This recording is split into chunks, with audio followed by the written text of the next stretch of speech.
నరసింహారెడ్డి గారు ఇప్పుడే మనం విన్నాం. కిషన్ రెడ్డి గారు కేంద్ర మంత్రి బయట సిబిఐ విచారణకు ఇచ్చిన 48 గంటల్లో విచారణ మొదలు పెడతామని అన్నారు ఆయన. రేవంత్ రెడ్డి గారు సిబిఐకి ఆల్రెడీ కాళేశ్వరం కమిషన్ ఇచ్చారు విచారణకి. ఇప్పుడు ఫోన్ ట్యాపింగ్ కూడా ఇచ్చేందుకు రెడీ అవుతున్నట్లు మనకు ఖచ్చితమైన సమాచారం ఉంది. సిబిఐ విచారణలో ఏం తేలుతుంది? ఇప్పుడు కిషన్ గారు అన్నట్టు మీకు కూడా అనుమానం ఉందా? అంటే బీజేపీ బీఆర్ఎస్ ఒక్కటే ఏం తేల్చకపోతే, తేలిస్తే మాత్రం అది కాంగ్రెస్కి సంబంధం లేదు, బీజేపీకి సంబంధించిన వ్యవహారం, అలా పొలిటికల్ మైలేజ్ వస్తుంది, బీఆర్ఎస్ నేతలను అరెస్టు చేస్తే, ఇలాంటి వ్యూహం కనిపిస్తుందా? నిజంగా సిబిఐ తేల్చాలి ఇందులో ఉన్న అవినీతిని కానీ, తప్పుల్ని కానీ, ఒప్పుల్ని కానీ అనేది చిత్తశుద్ధికి కనిపిస్తుందా మీకు? మీరు ఒక అడ్వకేట్ కూడా, దీన్ని ఎలా చూస్తారు? అందరికీ నమస్కారం అండి. 10 టీవీ ప్యానెల్ కి ఇంకా ప్రేక్షకులకి. ఇక్కడ కిషన్ రెడ్డి గారు 48 గంటల్లో తేల్స్తాము అని అనడానికి, అండ్ రేవంత్ రెడ్డి గారు దాన్ని పట్టుకొని అరే 3 రోజులు అయిపోయింది ఇంకా తేల్చలేరు అనడానికి ఒక serious, simplistic and rational explanation. ఎందుకంటే రేవంత్ రెడ్డి గారే 2015 నుంచి కోట్ల చుట్టూ గీట్ల చుట్టూ తిరుక్కుంటూనే ఉన్నాడు. ఆయనకు కొంచెమన్నా ఇంగిత జ్ఞానము లేకపోతే జ్యుడిషియల్ నాలెడ్జ్ ఉండాలా, లేకపోతే కావాలని దాన్ని కప్పిపుచ్చుతున్నాడు. ఎందుకంటే క్లియర్ గా వాళ్ళు ఒక జియో పాస్ చేసిండ్రు. ఏంది? ఘోష్ కమిషన్ రిపోర్ట్ మీదనే మేము సిబిఐకి అప్పగిస్తున్నామని చెప్పేసి జియో తీసుకురావడం జరిగింది. అదే జియోని ఆనరబుల్ హైకోర్టు అక్టోబర్ 7 వరకు దాన్ని స్టే చేయడం జరిగింది. సో ఇప్పుడు సిబిఐ కూడా ఈ స్టేట్ కి రాకుండా రాలేని పరిస్థితి ఒక జియో 3 ఏళ్ల కింద ఇంట్రడ్యూస్ అయింది కాబట్టి. సో ఇప్పుడు ఈ స్పెసిఫిక్ టర్మ్స్ అండ్ కండిషన్స్ కింద సిబిఐ రావాలన్నప్పుడు దాన్ని స్టే చేసినప్పుడు, ఇప్పటికైతే స్టే చేసినప్పుడు, ఎందుకంటే రిపోర్టెడ్ పొల్లా అని చెప్పేసి పిఆర్ఎస్ పార్టీ కొట్లాడుతుంది కాబట్టి ఎన్నో లీగల్లీ ఫాలో కావాల్సిన due process rules, commission of enquiry చట్టంలో ఉన్న క్లాజెస్ ఈ రిపోర్ట్ కన్స్ట్రక్షన్ లో లేకపోతే ఈ రిపోర్ట్ దర్యాప్తులో ఫాలో కాలేరని చెప్పేసి బీఆర్ఎస్ పార్టీ హైకోర్టులో ఛాలెంజ్ చేసింది. సో దాని మీదనే స్టే ఉంది. సో ఎక్కడి నుంచి సిబిఐ రావాలా అంటే రచన గారు, అక్కడ ఆ పాయింట్ తో పాటు ఇంకొకటి లీగల్ పాయింట్, ఒకటి ఘోష్ కమిషన్ రిపోర్ట్ ఆధారంగా సిబిఐ రావాలన్నది కూడా ఒక పాయింటే. దాని పక్కన పెట్టి అందులోనే ఆ జీవోలో ఇంకొకటి కింద ఎన్డీఎస్ఏ రిపోర్ట్ ప్రకారం కూడా రావాలని ఉంది. రావాలని కాదు, రావచ్చు, విచారణ చేయాలని ఉంది, విచారణ చేయండి అని ఉంది. ఇప్పుడు ఆ ఎన్డీఎస్ఏ రిపోర్ట్ మీద కూడా విచారణ చేయొచ్చు. విచారణకి టైం పడుతుంది కదండి, ఎందుకంటే వాళ్ళు అసలు పుస్తకాలు, రిపోర్ట్లు, ఎవిడెన్స్లు, డాక్యుమెంట్లు అన్ని తిరిగేయాలా. అంటే ముందు కేంద్ర ప్రభుత్వం అనుమతి ఇవ్వాలి కదా, సిబిఐకి ముందు అనుమతి ఇవ్వాలి కదా ఫస్ట్. కేంద్ర ప్రభుత్వం అనుమతి ఇవ్వాల్సిన అవసరం లేదు. కేంద్ర ప్రభుత్వం ఢిల్లీ పోలీస్ యాక్ట్ కింద సిబిఐ సార్ కళ్యాణ్ గారు నన్ను సెంటెన్స్ కంప్లీట్ చేయని. ఢిల్లీ పోలీస్ యాక్ట్ కింద సిబిఐకి ఢిల్లీలో జ్యూరిస్డిక్షన్ ఉంటది. ఇంకో స్టేట్స్ అయినా గవర్నమెంట్స్ అయినా అదేంటి వాళ్ళను ఆహ్వానించవచ్చు, ఇన్వైట్ చేయొచ్చు, లేకపోతే కోర్ట్ ఆర్డర్స్ ద్వారా కూడా సిబిఐ రావచ్చు. ఇక్కడ మన తెలంగాణలో క్లియర్ గా సిబిఐ రావద్దు అని చెప్పేసి ఆస్ట్రైల్ గవర్నమెంట్, బిఆర్ఎస్ గవర్నమెంటే 3 ఏళ్ల కింద జియో పాస్ చేసింది. అది అలా ఉండగా రేవంత్ రెడ్డి ప్రభుత్వం మొన్న only for the minimal reason of Ghosh commission report మీద సిబిఐ ఇన్వెస్టిగేషన్ కోసం మాత్రమే ఇన్వైట్ చేసింది. జనరల్ ఇన్విటేషన్ కాదు. దానికి సెంట్రల్ గవర్నమెంట్ పర్మిషన్. ఇదేంటి సార్, ఇప్పుడు మొన్న ఫార్ములా ఈకి గడికి ఎఫ్ఐఆర్ కి గవర్నర్ దగ్గర కురుకుతారు, ఛార్జ్ షీట్ కి గవర్నర్ దగ్గర కురుకుతారు, ప్రజలను పిచ్చోలు చేస్తున్నారు సార్. దేనికైనా గ్రాంట్ ఆఫ్ ప్రాసిక్యూషన్ కోసము దాంట్లో ఒకటేసారి అనుమతి ఎలా అవసరమో ఇక్కడ స్టేట్ గవర్నమెంట్ ఇన్వైట్ చేస్తుందంటే వాళ్ళు జ్యూరిస్డిక్షన్ ని ఎక్స్టెండ్ చేస్తున్నారు. దానికోసం సెంట్రల్ గవర్నమెంట్ కూడా పర్మిషన్ ఇవ్వాల్సిన అవసరం లేదు. Now the ball is between the central government and the CBI. The CBI October 7 వరకు ఎటువంటి కోయర్సివ్ స్టెప్స్ తీసుకోదు కాబట్టి ఆగి ఉన్నది. రేవంత్ రెడ్డి గారి ఓట్ ఫర్ నోట్ కేసే మొత్తము తెట్ట తేలి గవర్నమెంట్ అదేంటి మన క్రిమినల్ కోర్ట్ నాంపల్లి మన మన ఏసీబీ కోర్టులలో వీడియో ఎవిడెన్స్ కూడా ట్రూత్ ల్యాబ్స్ ద్వారా క్లారిఫై అయిన తర్వాత కూడా Revanth Reddy vote for note case ఎటు పోతలేదు. ఎందుకంటే ఆయన ఉన్నలేని ఇది చేసుకొని సుప్రీం కోర్టులో ఆపెట్టుకున్నాడు. ఇక్కడ ఇన్వెస్టిగేషన్ స్టార్ట్ కావాలా కదా సార్. సో 48 మీరు బాహాటంగా రెడ్ హ్యాండెడ్ గా దొరికిన ఓట్ ఫర్ నోట్ కేసునే మీరు 10 ఏళ్ల పొంటి గుంజుతుండ్రు. మొన్ననే హ్యాండ్ ఓవర్ చేసిన సిబిఐ కేసు ఇప్పుడు స్టే మీద ఉన్నాక సిబిఐ ఎట్లా ఆపరేట్ చేస్తారు sir? It will be in contempt. అంటే రచన గారు ఇప్పుడు ఏమంటారు, మీరు ఏమంటారు? ఇప్పుడు సిబిఐ ఇప్పట్లో ఈ కేసు తెలుస్తుందా? పోనీ 3 ఏళ్లలో తెలుస్తుందా? ఎన్నికల లోపైనా అనేది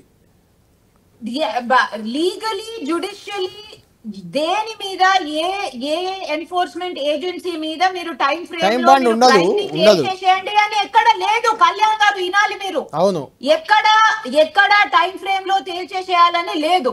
ఎవిడెన్స్ ఎప్పుడు కంప్లీట్ అవుతుందో చార్జ్ షీట్ అప్పుడే ఫైల్ అవుతుంది. You cannot hasten a criminal agency to complete investigation and file the charge sheet. మళ్ళా ఓట్ ఫర్ నోట్ కేసు ఎందుకు కంప్లీట్ కాలేదు? ఇప్పుడు క్రిషాంక్ అన్న దాంట్లో ఒకటి నేను అబ్సల్యూట్లీ అంగీకరిస్తా. 3 ఏళ్ల నుంచి ఏమి చేతగాక దద్దమ్మలాగా కూర్చున్న కాంగ్రెస్ ప్రభుత్వము చేతగాని స్థానాన్ని జనాల నుంచి వైల్యూట్ చేయడానికి అంటే వాళ్ళ మైండ్ లో నుంచి తీసేయడానికే 2 వారాల కోసం కొత్త నాటకంతో వస్తారు. సరే, ఇప్పుడు ఫోన్ ట్యాపింగ్ కూడా ఇస్తారా? ఇచ్చి చూద్దాము. ఎందుకంటే దాని గురించి ఎట్లయినా హైకోర్టులో suo motu writ petitions, public interest petitions ఉంటేనే ఉన్నాయి. సో మీరు అలా ఇస్తారా? మీరు హైకోర్టుకే చెప్పండి, yes we are ready to hand it over to the CBI. Your lordships may pass specific orders on that aspect. ఎలాగో ఫోన్ ట్యాపింగ్ మీద హైకోర్టులో సుమోటో రిట్ పిటిషన్స్ ఉన్నాయి కదా, దాంట్లోనే మీరు అంగీకరించేస్తే కోర్ట్ కి దాన్ని డిసైడ్ చేయవలసిన అవసరమే లేదు. It will automatically go to the CBI. So వీళ్ళు ఏం లేదు సార్, కాంగ్రెస్ ప్రభుత్వం ఏంటంటే ఇట్లా సినిమా చూపెట్టి వెనక జరుగుడు అన్నమాట. దాంట్లో ఇంప్లిమెంటేషన్, ఎనేబులింగ్, లేకపోతే నెక్స్ట్ స్టెప్, లేకపోతే కంప్లీషన్, ఎన్ఫోర్స్మెంట్ అనేదే ఉండదు. జస్ట్ సినిమా చూపెట్టాలా, అరే నాతో కాలేదు, లేకపోతే వీళ్ళు ఆపేసిండ్రు, లేకపోతే ఇచ్చేసిండ్రు, లేకపోతే అక్కడికి పోయిండ్రు అని చెప్పేసి కూల్పుకోవాలా. వాళ్ళకే చిత్తశుద్ధి ఉంటే పంపించి చూడాలి కదా. వీళ్ళిద్దరు కలిసి ఉన్నారు, వాళ్ళిద్దరు కలిసి ఉన్నారు. అరే 25 ఏళ్ల నుంచి మీరు బీఆర్ఎస్ పార్టీ ఒకటే అని అందరు అంటారు. సో మీరు కలిసి ఉన్నారు అనేది ఇప్పుడు మీరు ప్రభుత్వంలో ఉన్నారు కదా, మీకు అంత దమ్ము ఉంటే మీరు చేసి చూపెట్టండి కదా. రైట్.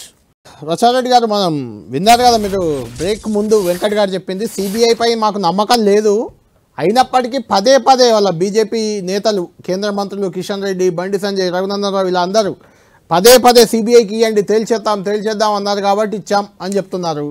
మీరు తేలుస్తారా లేదా అనేదాన్ని వాళ్ళు ఒక రకంగా మీకు ఒక లిట్మస్ టెస్ట్ లాగా పెట్టినట్టున్నారు. తేలుస్తారా లేదా అంటే బీజేపీకి సంబంధం లేకపోయినా, సిబిఐ తేల్చకపోయినా బీజేపీ కుమ్మక్కైంది, బీఆర్ఎస్ కుమ్మక్కైంది, ఇలాంటి రాజకీయ అవకాశం కోసం పెట్టినట్టు అనిపిస్తుంది. ఎలా ఎదుర్కొంటారు దీన్ని? ఎదుర్కోవడం ఏంటండి, ఇది కాంగ్రెస్ ప్రభుత్వానికి లిట్మస్ టెస్ట్. ఎందుకంటే తప్పించుకొని తిరగడం, అడ్మినిస్ట్రేషన్ లేదు, మేనేజ్మెంట్ లేదు, ఏమి లేకుంటే తిరగడం, 2 వారాలకు కొత్త సినిమా చూపెట్టడం ఈ ప్రభుత్వానికి అలవాటు అయిపోయింది. సో ఇప్పుడు మీరే చూపెట్టారు. అదేంటి కిషన్ రెడ్డి గారు ఎప్పుడు అన్నారు, ఇంకా ఈ సిబిఐకి పంపిస్తామని చెప్పేసి ఎన్నేళ్ల కింద అన్నారని. మళ్ళీ వీళ్ళు 2 ఏళ్ల నుంచి ఏం కాలయాపన చేస్తుండ్రు. సడన్ గా వీళ్ళకు ఈ అంటే లైక్ ఏం వెలిగిందని చెప్పేసి వీళ్ళు సిబిఐకి పంపిస్తా అంటుండ్రు. అంటే మీకు అంతనే నమ్మకం లేకపోతే మీరు కాళేశ్వరంకి ఎందుకు, స్పెసిఫిక్ గా కాళేశ్వరం కోసము ఎందుకు రమ్మని చెప్పిండు? మీరు ఘోష్ కమిటీ రిపోర్ట్ తోని అందరి టైం ఎందుకు వేస్ట్ చేసిండే? ఎందుకంటే ఘోష్ కమిటీ రిపోర్ట్ పొల్లా అని చెప్పేసి various clauses of the commission of ఎంక్వైరీని ఉల్లంఘించి వచ్చిండ్రని చెప్పేసి బీఆర్ఎస్ పార్టీ వాళ్ళు ఎట్లయినా కోర్టులు ఉన్నారు, దాని మీద స్టే ఉంది, no coercive step from any agency అని చెప్పేసి స్టే ఉందని చెప్పేసి అందరికీ తెలిసింది. మళ్ళా 10 ఏళ్ల నుంచి కోట్ల చుట్టూ తిరుగుతున్న Revanth Reddy vote for note కేసులా బాహాటంగా దొరికిన రేవంత్ రెడ్డినే జ్యుడిషియల్ ప్రాసెస్ గురించి పిలవకపోతే అంటే ఇది కావాలని ప్రజలను నమ్మించి మోసం చేయడం. వీళ్ళు ఇంకా ఏమనుకుంటున్నారు అంటే ప్రజలు ఇంకా మోసపోతూనే ఉంటారు, వాళ్ళు ఇంతే అని చెప్పేసి అని అనుకుంటున్నారు. ఇప్పుడు ఆల్రెడీ హైకోర్టు ఈ స్పెసిఫిక్ సిబిఐ ఇన్విటేషన్ ఆ జియో ప్రకారము ఘోష్ కమిషన్ రిపోర్ట్ మీద సిబిఐని ఇన్వైట్ చేసిన దాని మీదనే నో కోయర్సివ్ స్టెప్స్ అని October 7 దాకా అన్నారు. అప్పటి వరకు సిబిఐ ఎట్లా తీసుకుంటది ఒకటి. ఇంకోటి ఓట్ ఫర్ నోట్ కేసు మొత్తము తేలినప్పుడు ట్రూత్ ల్యాబ్స్, FSL రిపోర్ట్స్ అన్ని ఈ వీడియో డాక్టర్డ్ కాదు, ఫేక్ కాదు, ఫోర్జ్డ్ కాదు, ఏం చేసింది కాదు, ఏం ట్యాంపర్డ్ కాదు, ఇంటర్ఫియర్డ్ కాదు, ఇది జరిగింది. అవుట్ రైట్ గా బ్రైబ్ ఇవ్వడము, అదేంటి కెమెరా క్యాప్చర్ చేసింది అని అవుట్ రైట్ ఉన్నప్పుడు మళ్ళీ ఇంకా రేవంత్ రెడ్డి కోట్లను ఎందుకు తప్పించుకొని తిరుగుతున్నాడు అంటే వీళ్ళకు ఒక న్యాయం. 10 ఏళ్ల నుంచి కోట్లను చేసుకుంటే తిరగొచ్చు, అది ఓకే. కానీ ఇట్లా ఇచ్చి ఇయ్యగానే 36 గంటలలో 48 గంటలలో సిబిఐ తేల్చేసేయాలి, లేకపోతే మాకు నమ్మకం లేదంటే మీరు ఇప్పటి వరకు ఏం చేసిండ్రు? ఇంచుమించు 3 ఏళ్ళు దగ్గరకు వస్తున్నాయి, మీరు ఇప్పటి వరకు ఏం చేసిండ్రు? మూసీ రీజువినేషన్ అదొక పెద్ద ఫెయిలియర్. మనుషులను బెదిరించి భయపెట్టించడానికి అన్కాన్స్టిట్యూషనల్ గా హైడ్రాని తీసుకొచ్చిండ్రు, దట్స్ అ హ్యూజ్ ఫెయిలియర్. ఇప్పుడు 1.5 year నుంచి లేని పొందర లోకల్ బాడీస్ టర్మ్స్ అయిపోయి 1.5 year అయిపోతుంది. సడన్ గా వీళ్ళకు లోకల్ బాడీస్ గుర్తొచ్చినాయట. ఎలక్షన్స్ అని చెప్పేసి 42% ఇక్కడ పంపించినాం, అక్కడ పంపించినాము, ఆర్డినెన్స్ ఇది చేసినాము అని చెప్పేసి అది అక్కడికే సల్లారిపోయింది. ఇప్పుడు ఏంది కొత్తగా ఫార్ములా ఈ అంటారు. నాకు ఇది గమ్మతేమనిపిస్తుంది అంటే ఫార్ములా ఈ సడన్ గా ఏదన్నా అంటే ప్రజలను డైవర్ట్ చేయాలంటే ఫార్ములా ఈ వచ్చేస్తుంది. 2-3 సార్లు వీళ్ళు శాంక్షన్స్ ఫర్ ప్రాసిక్యూషన్స్ తీసుకుంటా తిరుగుతూనే ఉంటారు, ప్రజలు నమ్ముతూనే ఉంటారు. అసలు ఏం చేస్తుంది కాంగ్రెస్ ప్రభుత్వం వాళ్ళే చెప్పాలా. మీరిప్పుడు సరే సిబిఐని ఇన్వైట్ చేస్తున్నారా, అవుట్ రైట్ గా జనరల్ ఇన్విటేషన్ ఇవ్వండి, ఆ జియోని రద్దు చేయండి. ఆ రద్దు చేసే దమ్ముందా మీకు? మేము అన్ని కేసులు తీసుకుంటాము, లేకపోతే ఏదన్నా ఇంపార్టెంట్ రామిఫికేషన్స్ ఉన్న కేసు ఉంటే మిమ్మల్ని అడిగి మరీ తీసుకుంటాం మేము. ఎందుకు భయం? June 23, 2025 ఇట్లనే దమ్ముందా అని చెప్పి మాట్లాడి ఇస్తే 48 గంటలు చేసేస్తామని సోయి లేకుండా మేము మాట్లాడలేదు. ఎవరు మాట్లాడారో ప్రజలందరూ కూడా చూసారు. ప్రజలందరూ కూడా మీరు మాట్లాడినప్పుడు నేను విన్నాను మేడం, జస్ట్ కీప్ క్వైట్. మీరు మాట్లాడినప్పుడు మేము విన్నాము. ఎవరు మాట్లాడిరో చూసిర్రు. 3 ఏళ్ళు మమ్మల్ని అంటారు. 11 ఏళ్ళు 12 ఏళ్ళకెళ్ళి 13 ఏళ్ళకెళ్ళి కేంద్రంలో అధికారంలో ఉన్నారు. భారతదేశ పరిస్థితి ఏ రకంగా చేసిరో చూసినాం. ఇలా ఓటు చోరీ పరిస్థితి ఏందో చూసినాము. భారతదేశ పరిస్థితి ఏ రకంగా ఏందో చూసినాము. ఈ రోజు భారతీయ జనతా పార్టీ నాయకులకు కనీసం మాట్లాడే అర్హత లేదు.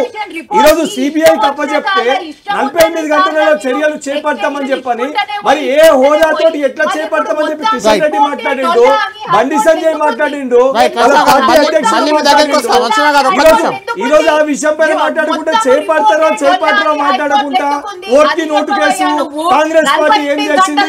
సరే 3 ఏళ్ళు మమ్మల్ని అడుగుతారు, 13 ఏళ్ళుగా కేంద్రంలో అధికారంలో ఉన్నారు కదా, మీరేం చేశారు? హేమంత్ బిశ్వా శర్మ పైన కేసులుండే, జ్యోతిరాదిత్య సింధియా పైన కేసులుండే, మరి మీ ప్రభుత్వంలో ముఖ్యమంత్రుల్ని కేంద్ర మంత్రుల్ని చేసుకున్నారు, మరి వారిపైన దర్యాప్తు చేపట్టిన సమాధానం చెప్పండి. ఆలోచన తీసుకొని వస్తా అని చెప్పి మరి ఎంత నల్లధనం తీసుకొని వచ్చి చెప్పమనండి. వీడిని జైలు వేద్దాము, వాడిని జైలు వేద్దాము, ఈమెన్ జైలు వేద్దాము, ఇంకో కోళ్ళని జైలు వేద్దాము, కాన్స్పిరసీ థియరైజింగ్. జైల్లో ఎవరిని వేసారు? భారతీయ జనతా పార్టీ ఎట్లా పరిపాలిస్తుంది, ఏ రకంగా భారతదేశ వ్యాప్తంగా పరిస్థితులు ఉన్నాయి, ఇవన్నీ ప్రజలు గమనిస్తున్నారు. జైలు వేయడానికి కాదు, కొంచెమన్నా ఇంగిత జ్ఞానం తెచ్చుకోండి.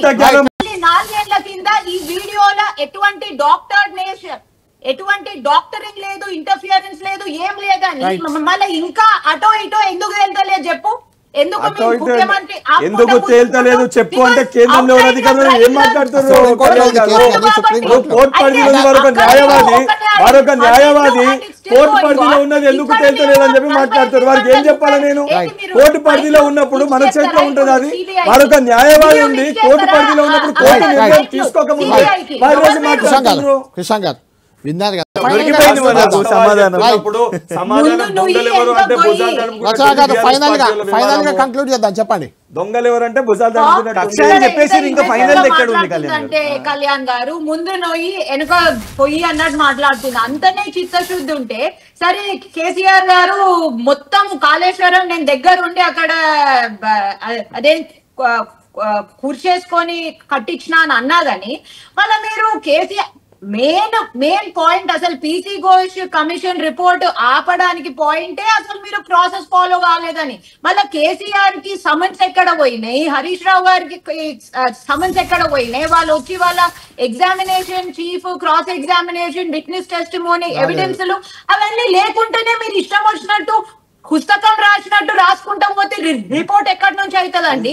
అది కూడా మీరు కమిషన్ ఆఫ్ ఎంక్వైరీ చట్టం కింద ఇది చేసిన ఎంక్వైరీ రిపోర్ట్. ఇది ఎట్లుందంటే ఫస్ట్ నరసింహారెడ్డి గారి కమిషన్, దాని తర్వాత పీసీ ఘోష్ గారి కమిషన్, 2 ఏళ్ళు కాలయాపన చేసేసి సరే సిబిఐకి ఇచ్చేద్దాము ఎందుకంటే మేము కక్ష పూరితంగా ఇచ్చేస్తున్నామని చెప్పేసి బీజేపీ మీదకి నెట్టేద్దాము, వాళ్ళు కక్ష పూరితంగా సిబిఐ ఇది start చేసిండని.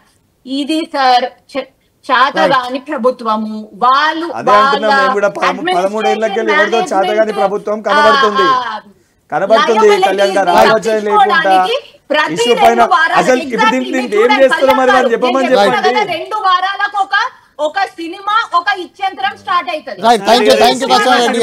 Web series thank you Krishna గారు, థ్యాంక్ యూ వెంకట్ గారు.